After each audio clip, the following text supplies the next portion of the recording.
In what seems to be a violation of free speech, or what we call academic freedom, Indiana University has removed an instructor from teaching a class called Diversity, Human Rights, and Social Justice for talking about white supremacy. Academic freedom typically protects instructors and professors when we are teaching about topics that are meant to be taught in a class. So, in teaching a class on diversity and social justice, one would expect that an instructor would be allowed to talk about white supremacy.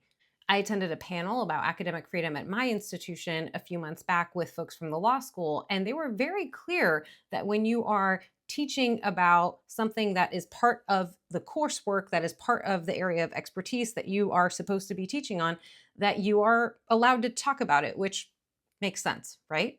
And that's part of the argument that this person, her name is Jessica Adams, is making. She was teaching a class on diversity, human rights, and social justice.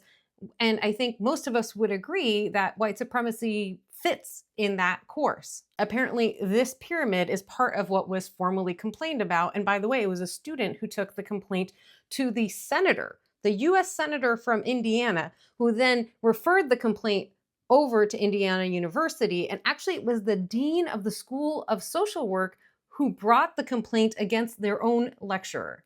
Apparently, one of the things the student took issue with is the phrase "Make America Great Again" being shown on this figure.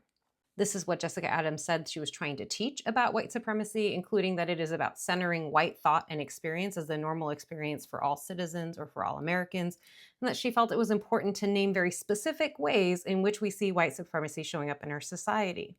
Jessica Adams also expressed concern about the fact that the dean, who is the one who brought the complaint against her, is also the person who is going to adjudicate whether the complaint has merit.